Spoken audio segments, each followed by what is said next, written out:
et bienvenue dans cette toute nouvelle vidéo. Je suis ravie de te retrouver aujourd'hui. Si tu ne me connais pas encore, je suis Sophia Life and Yoga.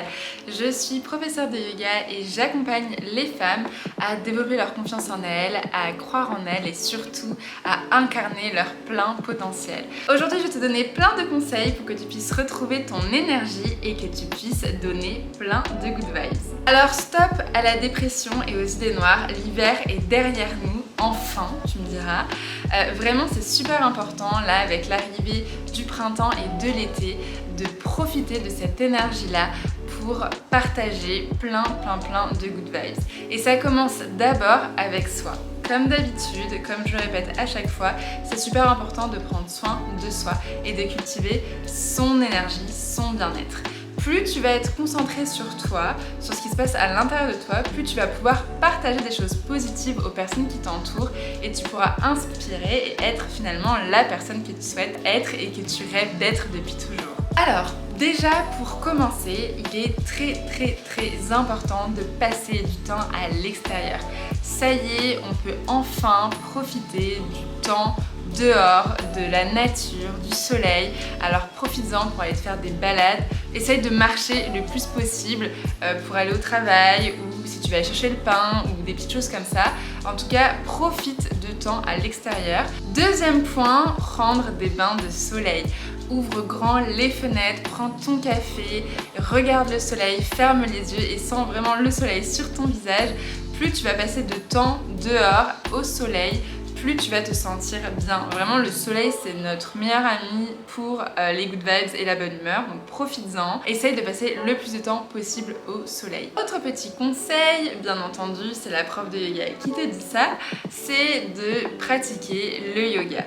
Tu peux prendre 10 minutes, 5 minutes le matin pour juste t'étirer, respirer. Le yoga, c'est pas seulement des postures. Le yoga, c'est avant tout un art de vivre. C'est un état d'esprit.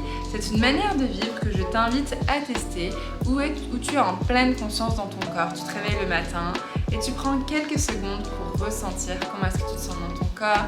Est-ce que tu te sens épanoui? Quelles sont tes émotions? Est-ce que tu sens des blocages dans ton corps physique? Si c'est le cas, respire, étire-toi, fais tous les mouvements qui te semblent être nécessaires. Et plus tu vas ramener de la conscience dans ton corps et dans ton esprit, plus tu vas t'aligner et plus tu seras épanoui. Autre petit conseil que j'ai à te donner, c'est d'entretenir un journal de gratitude. Un journal de gratitude, c'est un petit cahier que tu as à côté de toi où tu écris toutes les choses pour lesquelles tu es reconnaissant. Pourquoi est-ce que tu remercies la vie aujourd'hui?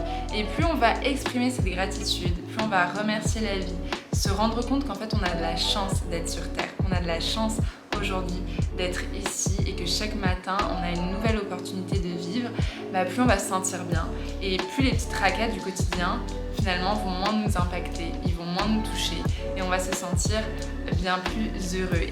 Aujourd'hui, je t'invite vraiment à prendre 2 petites secondes et à remercier la vie, à remercier cette chance que tu as aujourd'hui d'être ici, car franchement, la vie est trop courte pour râler et pour pas apprécier la vie. Et enfin, dernier conseil, c'est tes relations.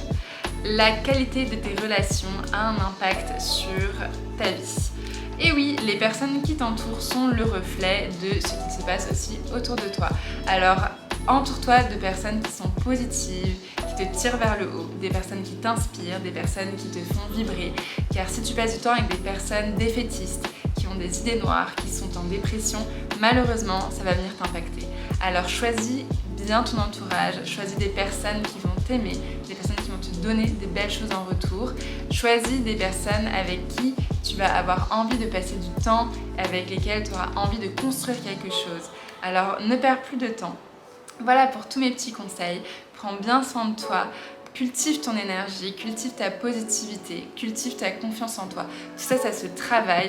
C'est ce que j'explique durant mes coachings. Si tu as des questions, d'ailleurs, je t'invite à m'écrire en commentaire ou alors écrire directement sur Instagram si tu le souhaites. Je te mets les petits liens par ici. En tout cas, je suis ravie de t'avoir retrouvée aujourd'hui pour une nouvelle vidéo et on se retrouve très prochainement. Namasté!